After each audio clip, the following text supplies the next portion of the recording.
What's up, my long lost brethren? How are you? You're still watching me. I appreciate it. By the way, like that fancy thumbnail? Yeah, I copied and pasted it from somebody else's video. I don't got time for thumbnails. I only got time to trade and make money like a real trader. So join me Thursday. I'm going to do a free webinar on a different platform. It's free. The link's in the room. Do me a favor. Click it. Register. Show up. And root me on. I ain't going to be nice. It's going to be fun. I'm probably going to be banned from this show when I'm done. But I'm just going to call out everybody I'm going to call everybody out in the industry. I'm going to set the challenge. I'm going to talk about what I've been doing and how I've been challenging people that nobody wants to step up because it's a lose-lose for them. Talk about how we're the best traders. And I look at this as a combat sport and I'm willing to fight it out in the streets, literally. So, yeah. Did I make a video yesterday? I don't even remember. By the way, I got the boot. Look at me. Now I'm really gonna be fucking weirdo recluse. Now I can't even go anywhere. I can't drive. Can't walk. Pickleball, baby. Woo! Anybody need a pickleball racket? I just bought a new one too. I may never play again. But this accident wasn't pickleball exclusively. I've had these calf and leg problems forever. No matter what I do, how much I stretch, I felt it coming on, and then it just they don't know because what I describe is a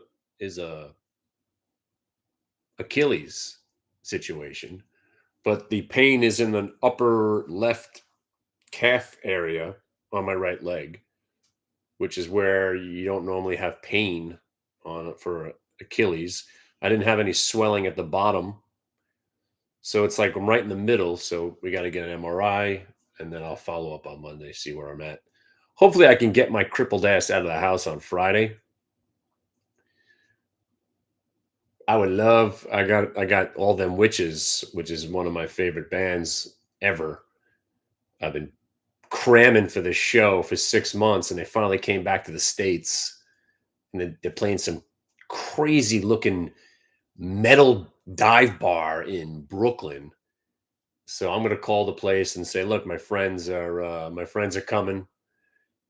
Could they carry me into the place? And could I bring my own foldable chair and just sit there and watch the show?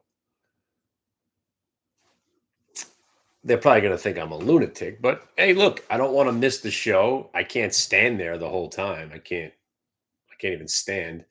Meanwhile, stand for an hour and a half at a show. I was thinking about renting like a wheelchair and just wheeling my ass in there, but I don't think that place is wheelchair accessible. But if they let me bring a chair, that would all be awesome. I'll bring a bong and a chair. I'll just sit there doing bong hits, watching the show. Who's the weird guy in the chair? He's got a good gig. Anyway, yeah, the back, the hamstring, the knee, it all led to this. I get these crazy cramps in my calf muscles that would wake me up in the middle of the night. That's what this is, but times like 1,000. So it could be just a crazy freaking weird. Maybe hopefully it's just a crazy cramp and a spastic muscle. I hope there's nothing torn. And then I'll be on the mend within a couple of weeks, but otherwise. Anyway, who cares about that? Right now, it's all about showing up. Please show up Thursday. It's going to be a fun time. Please email here. Use this to log in. Use one of those email addresses that you don't care about because I'm sure you're going to get some spam after you register. I know that's the gig. You know the deal. So I have like 19 email addresses. I use, when I register for these things, I just use an email address that I don't have a check anymore. I check just to get the link, and then I just, I got, everybody's got more than one email address, I assume. I've got 9 email addresses. I still have my original email address, mrguru2000 at AOL.com. It was cool back in 1993 with dial-up. Mr. Guru 2000. But you know what's really cool right now? That the banking crisis is over. Is it? I don't know. Could be. Maybe it is. I don't know. Is it? Could be. I don't know. Is it? Maybe. I don't know. Could be. I don't know. Who cares? I bought FRC, DPST, and PACW today. Banking crisis is over today. Might be back on tomorrow. Doesn't matter to me. I'm not going to own any of these stocks, nor will I ever own a stock ever again in my life, ever. Palantir was the last long swing trade I ever take.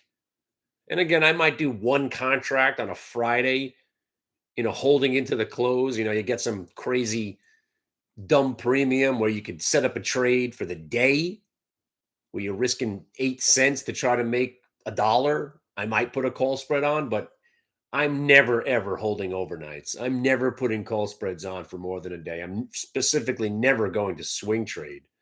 Even though I do have a great swing trade stock, it's called RIG. Every time this stock dips, you buy it and it goes up within a day or two. Every time. I should be swing trading it, but I won't because I don't care enough. I don't want to. I don't want to have any swing trades on, but there's no denying this one works. Occidental Petroleum, every time it's at 57.50, you can buy it and then it goes back to 60. You can do it. They are out there. I'm just not doing them anymore. I've got shitty luck. So I'm sticking to what works. VWAP breaks, range breaks on stocks with a stupid amount of volume on them. And that's what I did. And you're not getting me to do anything else. I'm trying. That's my discipline right now. I'm really just going to do nothing else. I mean, Carvana was tempting today, but I was just like, I missed it by 8 cents. I'm not doing the trade. Fuck you. And then I had another chance at it. And then I did the trade, 750, got me my 775, and I was happy. Carvana is still a pretty damn good stock to trade, but they got DPST, PACW, FRC, Carvana, and I hate to mention Palantir because what a dog shit stock that turned out to be, but it's a good trading stock. And that's why my hashtag is basically trade to win, own to lose. Every swing trade I did, no matter how green I was, turned into a disaster. What's up? Remember Credo? Remember Credo? We were kicking ass on Credo. The stock's at $8 now. Remember Summit? You guys remember Summit? Getting all jacked up about Summit? Yeah, how'd that work out? Where's that stock? I don't even know where it is. Where is it? $2? $1? Zero? I don't have it on my screen anymore. Summit, $1.68. Yeah, there's a good one. How about that BTU call spread? Huh? We put it on in November. The stock's still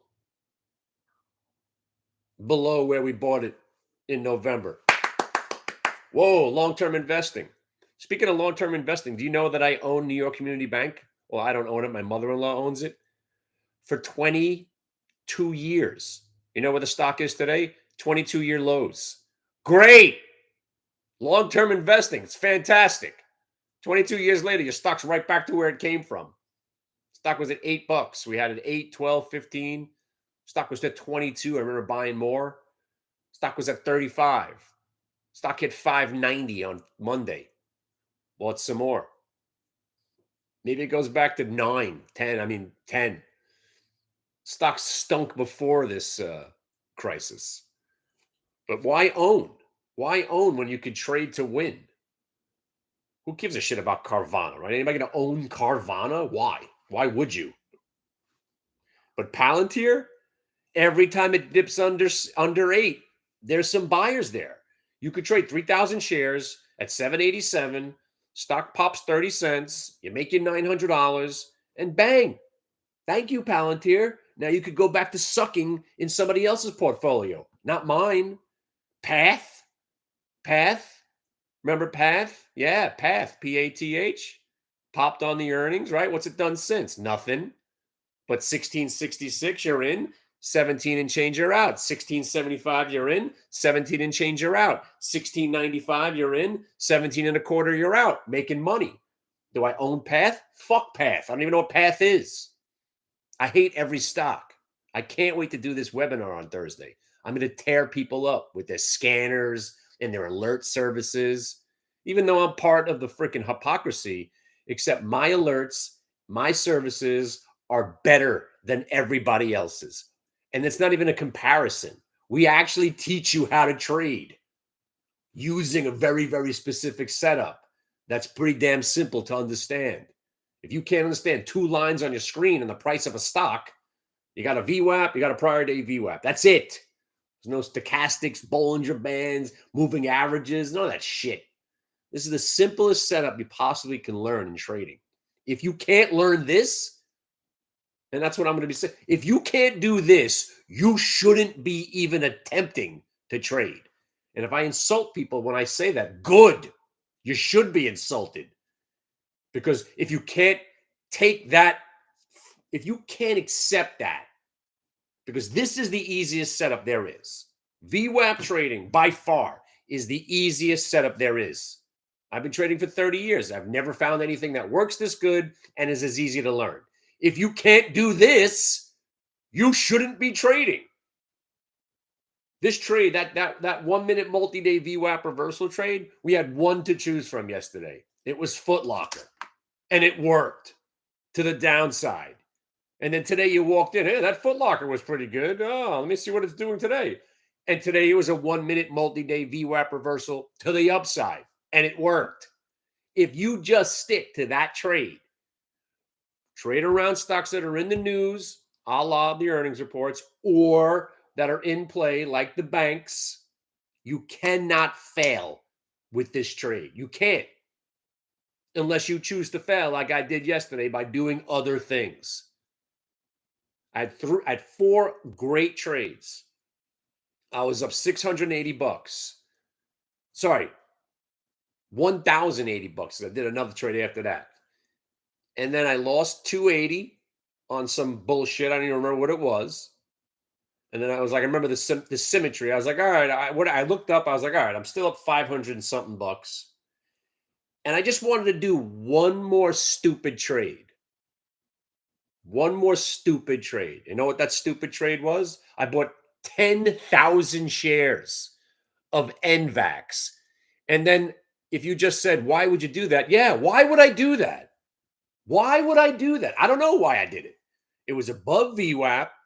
It was closing in on the multi-day. And I was like, all right, maybe this thing tacks on another 10 cents. So I was like, I'll buy 10,000 shares. It'll go up a dime. I'll make $1,000. Know what it did? Nothing. I put stops on 3,000, 3,000, 3,000, 1,000. Stopped out, stopped out, stopped out, stopped out, stopped out. And that was my whole fucking day on that one dumb trade. And you know what sucks about that trade? It wound up working. 2 hours later, it went right back up to where I thought it was. And today it follows through to the upside just to rub it in my face. And I did that 2 times yesterday. Rivian and NVAX. No reason. Just felt like going nuts. So basically, if you can avoid, and I'm telling you guys, this is the same conversation we have every time. If you're still watching my videos, I say thank you very much. Don't forget to hit a button or something. If you just avoid all the things that don't work and you only trade VWAP, you can't fail. You can't. The only losses I've taken this year on swing trades and call spreads and other trades. I have not lost on a VWAP reversal trade because every time they show up, they work. So that's what I'm trying to do. And again, I promised myself I wouldn't do stupid shit. And there I was doing stupid shit again.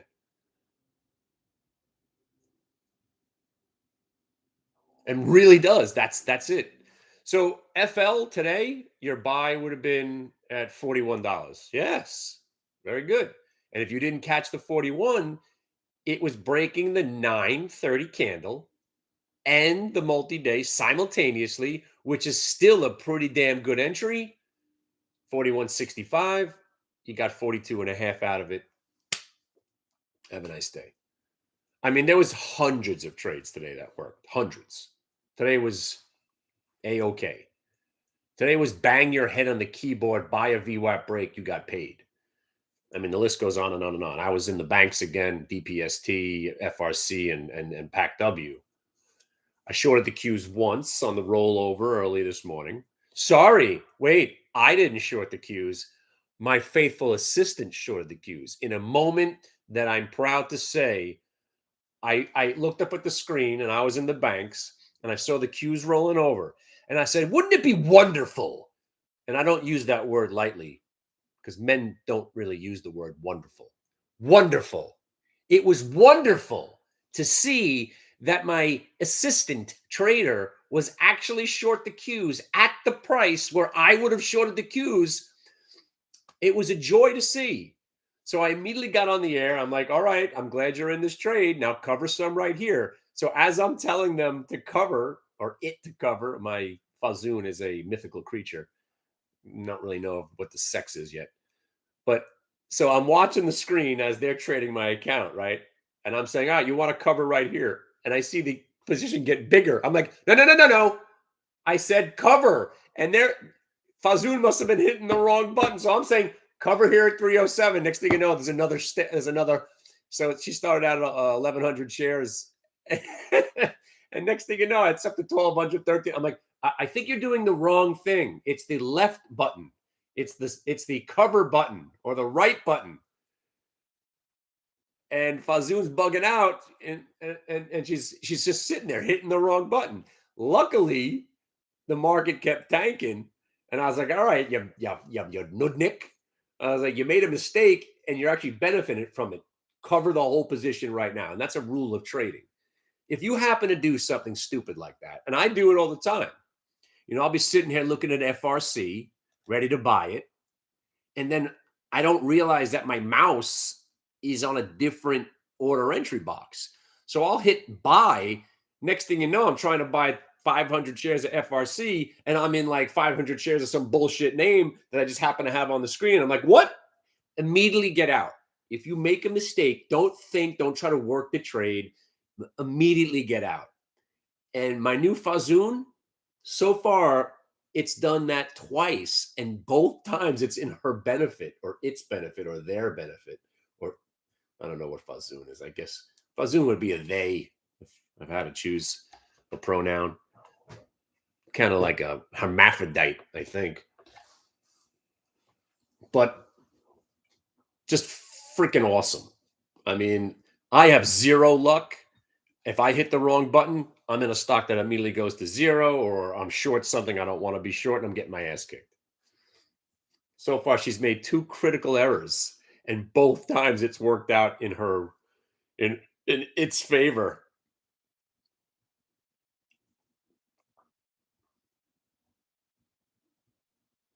So if you don't know about this DPST, this is not supposed to be this crazy volatile stock. It's a regional bank 3-time bull ETF. Wow.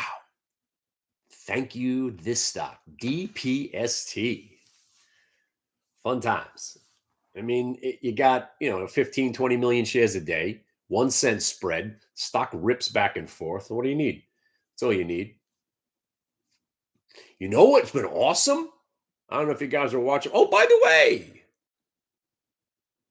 now that I got a few people here, did anybody take my basketball picks? Do you know I haven't lost the game yet? Do you know I haven't lost yet? How's that? It's impossible. I even tried. It's like I brought him onto YouTube. I told you what I was doing. I mean, I can't lose right now. So I got to give you my only bet that I have on. I put it in yesterday just so I could have it in. No joke. I've hit 3 parlays, 3 teasers, and all my straight bets. Never before. And I've been gambling since the 5th grade. So we're talking, what was that, 11? I've been gambling for 40 years. Loving NCAA tournament is as early as I can remember. I don't even remember when I first started watching NCAA. First, it was, obviously football sheets. And then I learned about basketball. And, you never want to bet on basketball. NBA is the worst. But you don't want to bet on hockey either. You just want to take money line. Anyway, I know a lot about sports gambling. I've never, ever, ever did this well. Ever. And I've been gambling my whole life. 41 years. I've never done this well in my life. You know why? I always went to what works, and this time it worked every time. I got a little lucky. Obviously, I avoided the Kansas. I avoided the Purdue. I went with the teams that I like. I teased the teams that I like. Again, if I like them straight up, if I like UCLA minus 7.5 or 11.5, why not throw them in a tease where I'm only laying 1.5 now? I had Duke getting 4 in the first round, Kentucky plus 1.5. With the tease, you get to play with the points. Flawless. So the only one I have on, if this one hits, I am some sort of gambling lord. If this one hits, and again, I like it, but I have to lose eventually. It cannot be this hot. Impossible to stay this hot.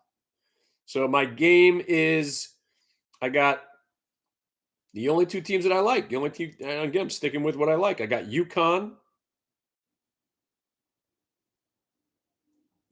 Alabama, two-team tees. So you're taking Alabama, you're taking UConn, and you tease the points down. I'm going with the fiver. So it's a 5-point tease. So now you got UConn plus 1.5. All they got to do is win, more or less. UConn plus 1.5. Alabama minus 2.5. It's minus 130. So I'm laying out 260. 260, to win 200. It's the only thing I like. And like I said, if I win this one, I am some sort of stock market. I mean, I'm a guru. Well, I know I'm a guru, but so yeah. Anyway, guys, I appreciate you still watching my videos. I know what happened to me. I've been shoved in the dungeon of YouTube. I don't know how to get out. But more importantly, I film my own commercials for Money Map Press. Soon you're going to see my stupid face all over the place, hopefully. So we're filming another one next week.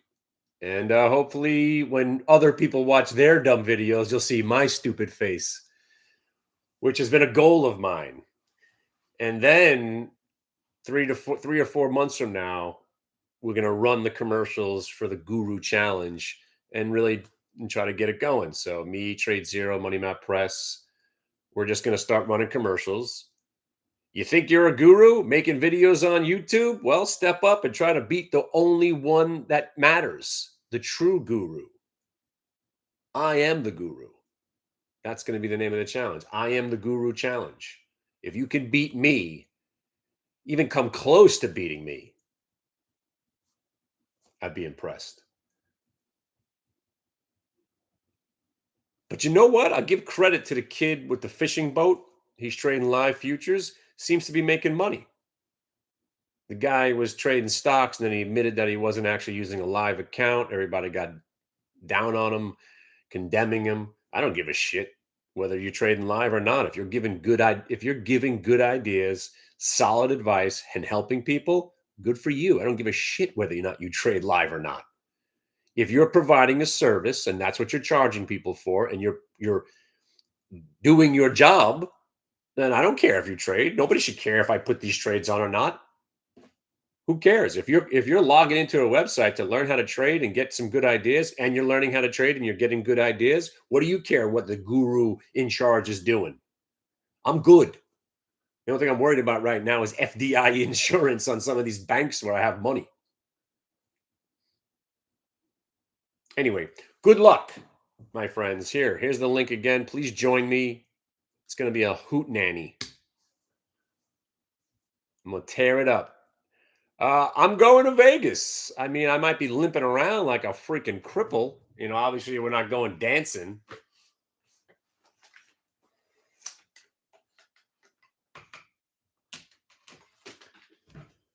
And I dance, by the way. If you don't know about me, I was a theater guy. I sing and I dance. This stock market thing is it's an accidental career. I wasn't meant to be doing this. It just gelled with me because of where my gambling upbringing, my baseball card buying and selling, gambling, baseball cards. Where else am I going to go? Trading basically is a combination of both of those, anticipating strength on players and then selling them into the strength. Like, anybody want an 86 Donruss Canseco rookie card right now? Exactly. But when I was a kid, I had, it's 400 or 500 of those. I paid like $8 for, banging them out at 25, 30, 45, 50. I still got 20 of them. And what are they worth now? Zero. Just like every stock. That's why baseball cards, and that's why I treat the market like it's a baseball card. Nobody fucking cares about this bullshit. These things don't have any value. The only reason any of this has value is that some other person might think it has value tomorrow, which is a Ponzi scheme. The whole market is a Ponzi scheme, pyramid scheme. Think about what you're doing, right? In general, you're buying a stock, you're buying something, and you hope some schmuck comes along, thinks it's worth more than you paid for it, and then you sell it to him. It's a pyramid scheme. That's all it is. And round and round we go. Create a new crisis to make the Ponzi start over again. And by the way, you always need a good crisis to expose the scams. So now we're getting exposed to how inept, but not inept. These people are corrupt. People at Silicon Valley Bank should be in jail. Signature Bank, you should be in jail. How did you not see this coming? You've been the whole industry has been talking about how interest rates are going to be going up any day now. We knew inflation was coming. We knew the interest rates were going up. And these bankers, they're the ones that were telling us, but they're the ones that are saying they were unprepared. Bullshit. They were doing some unscrupulous, fraudulent bullshit with your money, and they got caught. They should be in jail. There should be no bailouts. And if you want to dig a little deeper, all you fucking idiots out there, right, with your anti-socialism bullshit. Without socialism, this country would be done. And it should be. The banking system should have been destroyed in 2008. There shouldn't have been restructuring. There should have been death. And let's build a new system. So here we are again. Ooh, banking crisis. Who comes to the rescue? The government. The government foots the bill. The government saves us. That's socialism, people. Capitalism doesn't exist in this country anymore. It exists when it comes to me. Nobody's coming to my house saying, Kenny, those were some pretty bad trades you put on yesterday. You know what? Here's that $1,000 back. Yeah, you're too big to fail. It's actually, I'm too small to fail. I can't take $1,000 hit on bullshit trades. Where's my money? I don't get a rebate. I don't get a check in the mail. Where's my stupidity check? Where's my ineptitude check? Nothing. Nothing for us, right? Now you understand why I hate this industry? We're always the victims. And they just get richer. They get away with crimes. We're the victims. But we try to commit a crime. Who gets caught? We do. We're the ones that go to jail. Trying to, my buddy he was like, he underestimated his taxes one year. He gets fined, and they threatened to throw him in jail over 40 grand. 40 grand. They threatened to throw my friend in jail. I don't know whether or not he was trying to pull a fast one on the IRS, whatever it was, but it was a 40 grand mistake. And they were like threatening him with jail time. Meanwhile, these guys are blowing 40 billion. And they're getting new jobs, and they're getting signed up at other places, and they're getting bailouts and no prison time. Vote for me when it comes down to when I run for president. There will not be white collar crime in this country. That's the first thing I do. The first thing I do is I put up a no vacancy sign on all the borders with a big neon no vacancy sign. And underneath it says trespassers will be shot on sight. And underneath that sign, it says, we mean it. Border crisis solved. Once the bullets start flying, and the rumors, again, I heard they're shooting people at the border. Fuck yeah. Well, maybe our country ain't so bad. Maybe we should go back. Maybe we should. Are they really shooting people at the border? I don't know. I haven't seen Jose in a week. Fuck. Is that too rough? Stop coming across the border. Stop committing crimes. You're not going to want to commit crimes in my America. I'll show you what law and order looks like. Put me in charge, people. I'll make everybody money. Free weed on Mondays, mandatory Mondays. Don't forget about that. Everybody has to smoke weed on Mondays, mandatory Mondays. No vacancy signs on the borders. Nobody comes in. We tax the 1% until they're the 5%. We take away their mansions and we put up affordable houses and we burn all the freaking golf courses down and rebuild affordable homes on the land. We got too many golf courses in America. Save the world. Get rid of the golf courses. And nobody needs to have 7,800 acres all to themselves. So you billionaires and multi-billionaires, we're coming for you. No one's going to have sympathy for you. Anyway, I got it all figured out. Read my manifesto. All right. I'll see you guys Thursday. So Thursday, 2:30, I'm going to drop the link in for the schmooze. I'm going to get my MRI. We'll do a couple of bat hits, and then we'll party from 9 o'clock till maybe 11. All right. So strap in for Thursday. I'll see you at 2:30, and then I'll see you that night. And if you haven't joined my website yet, come on. My illegitimate son's back. You know, I have an illegitimate son. We call him Brown Jesus. When I was in India, well, you know the story. Anyway, he's doing a great job. He got everybody long AMD at $83, sold it out 96, 97. He's killing it. All right, gurus. I'm coming for you all one by one, and I will be naming names. One by one, I'm going to take you all down if it's the last thing I do. I will spend the next 7 to 10 years taking YouTube back from each and every one of you. None of you deserve a channel. None of you describe any. Nobody. Just go away. Go away, you peasants and you serfs. I own you. You just don't know it yet.